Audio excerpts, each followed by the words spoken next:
में कांग्रेस हुकूमत ने दिवाली की आतिशबाजी पर कुछ सख्त अहकाम जारी किए हैं। वजीर आला के दफ्तर ने वजाहत की है कि सिर्फ माहौल दोस्त यानी ग्रीन पटाखे की इजाज़त दी है जो कम आलूदगी और कम शोर करते हैं। ये हिदायत सुप्रीम कोर्ट की रहनुमाई के मुताबिक हैं और दिवाली की तकरीबात के लिए रात 8 बजे से 10 बजे तक सिर्फ 2 घंटे की महदूद मुद्दत मुकर्रर की गई है, जिसका मकसद आलूदगी और शोर को कम करना है। वजीर आला सिद्धरामैया ने इस हुक्म की अहमियत पर जोर देते हुए कहा कि डिस्ट्रिक्ट कलेक्टर्स और पुलिस अफसरान को इस कानून पर सख्ती से अमल करने की हिदायत दी गई है।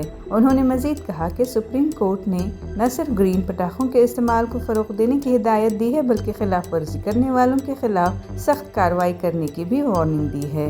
इसके अलावा बेंगलुरु की साइबर पुलिस ने भी गैर कानूनी पटाखों की ऑनलाइन फरोख्त को रोकने के लिए सख्त इक़दाम किए हैं। शहरियों के ग्रुप्स जैसे नम्मा बेंगलुरु फाउंडेशन और द कंपैशनेट सिटी की दरखास्त पर Karnataka state pollution control board KSPCB ने गैर कानूनी पटाखों की ऑनलाइन फरोख्त पर पाबंदी लगा दी है। इस इक़दाम के तहत दुकानदारों के खिलाफ FIR दर्ज की गई है। दूसरी जानिब बीजेपी ने इल्जाम लगाया है कि रियासती हुकूमत हिंदू त्योहारों को निशाना बना रही है। मरकजी वजीर प्रहलाद जोशी ने इस हुक्म पर तनकीद करते हुए कहा कि ये सिर्फ दिवाली को निशाना बनाया जा रहा है, जबकि दीगर मौक़ों पर इस तरह की पाबंदियां नहीं लगाई जाती।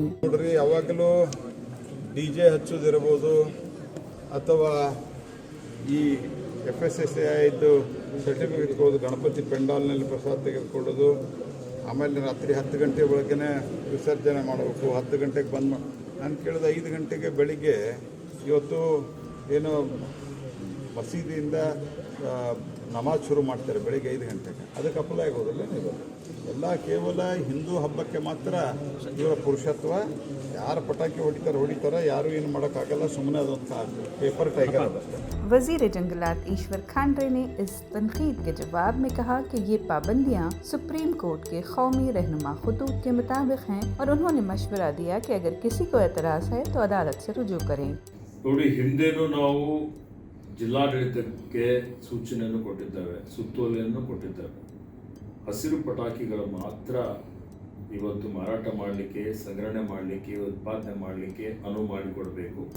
ಯಾರು ಹಸಿರು ಪಟಾಕಿಗಳು ಬಿಟ್ಟು ರಾಸಾಯನಿಕ ಪಟಾಕಿಗಳನ್ನು ಯಾರು ಉಪಯೋಗ ಮಾಡ್ತಾರೆ, ಸಂಗ್ರಹಣೆ ಮಾಡ್ತಾರೆ, ಸಾಗಾಣಿಕೆ ಮಾಡ್ತಾರೆ, ಉತ್ಪನ್ನ ಮಾಡ್ತಾರೆ, ಅಂಥವ್ರ ಮೇಲೆ ಕಾನೂನು ರೀತಿಯ ಕ್ರಮ ತೆಗೆದುಕೊಳ್ಬೇಕು ಅಂತ ಹೇಳಿದ್ದೇವೆ. ಇದನ್ನು ಮತ್ತೆ ಪುನರುಚ್ಚರಿಸುತ್ತೇವೆ. ಮತ್ತೊಂದು ಸುತ್ತೋಲೆಯನ್ನು ನಾವು ಇಲಾಖೆ ವತಿಯಿಂದ ಇಡೀ ರಾಜ್ಯದಾದ್ಯಂತ ಕಳಿಸಿಕೊಡ್ತೇವೆ. ಇವತ್ತು ನೋಡಿ, ನಾವು ಯಾವುದೇ ಕಾಯ್ದೆ, ನಿಯಮ, ಕಾನೂನುಗಳು, ಸುತ್ತೋಲೆಗಳು ಏನೇ ಸರ್ಕಾರದಿಂದ ಮಾಡಿದರೂ ಇದೊಂದು ಜನಾಂದೋಲನ ರೀತಿಯಲ್ಲಿ ಜನರಲ್ಲಿ ಅರಿವು ಮೂಡಿಸುವಂಥದ್ದು ಭಾಳ ಅವಶ್ಯಕತೆ ಇದೆ. ಜನ ಸ್ವಯಂ ಪ್ರೇರಣೆಯಿಂದ, ಸ್ವಯಂ ಇಚ್ಛೆಯಿಂದ ಇವತ್ತು ಕಾಯ್ದೆಗಳನ್ನು, ಕಾನೂನುಗಳನ್ನು ಅನುಪಾಲನೆ ಮಾಡಬೇಕು, ಅದನ್ನು ಜಾರಿಗೆ ತರಬೇಕು. ಆ ನಿಟ್ಟಿನಲ್ಲಿ ನಾನು ಎಲ್ಲ ಸಂಘ ಸಂಸ್ಥೆಗಳಿಗೆ, ಪರಿಸರವಾದಿಗಳಿಗೆ, ಇವತ್ತು ಎಲ್ಲ ಶಾಸಕರಿಗೂ, ಜನಪ್ರತಿನಿಧಿಗಳಿಗೂ, ಸಾರ್ವಜನಿಕರಿಗೂ ಕಳಕಳಿಯ ಒಂದು ಪ್ರಾರ್ಥನೆ ಮಾಡ್ತೇನೆ. ಈ ವಿಷಯದ ಬಗ್ಗೆ ಇವತ್ತೇನು ನಮ್ಮಲ್ಲಿ ರಾಸಾಯನಿಕ ಪಟಾಕಿಗಳು ಸಿಡಿಸುವುದರಿಂದ ಏನೇನು ಅನಾಹುತಗಳಾಗ್ತವೆ ಅದರ ಬಗ್ಗೆ ಮಕ್ಕಳಲ್ಲಿ, ಜನರಲ್ಲಿ, ಎಲ್ಲರಲ್ಲಿ ಅರಿವು ಮೂಡಿಸಿ ಅದನ್ನು ಸಂಪೂರ್ಣವಾಗಿ ಇವತ್ತು ನಿಷೇಧ ಮಾಡುವಂಥ ರೀತಿಯಲ್ಲಿ ಅಂಥ ಒಂದು ವಾತಾವರಣ ನಿರ್ಮಾಣ ಮಾಡಬೇಕು. ನಾವು ನೀವೆಲ್ಲರೂ ಕೂಡಿ ಇರುವಂಥ ಒಂದೇ ಭೂಮಿ, ಈ ಭೂಮಿಯಲ್ಲಿ ಇವತ್ತು ಇದನ್ನು ಉತ್ತಮ ರೀತಿಯಲ್ಲಿ ಇವತ್ತು ಆರೋಗ್ಯವಂತ ಭೂಮಿಯನ್ನು ಮುಂದಿನ ಪೀಳಿಗೆಗೆ ಹಸ್ತಾಂತರ ಮಾಡುವಂಥದ್ದು, ಪರಿಸರ ಪ್ರಕೃತಿ ಸಂರಕ್ಷಣೆ ಮಾಡುವಂಥ ಕಾರ್ಯದಲ್ಲಿ ತೊಡಗಿಸಿಕೊಳ್ಳೋಣ ಅನ್ನುವಂಥ ಒಂದು ಮಾತನ್ನು ಹೇಳಿ ಎಲ್ಲರಿಗೂ ಮತ್ತೊಮ್ಮೆ ಶುಭವನ್ನು.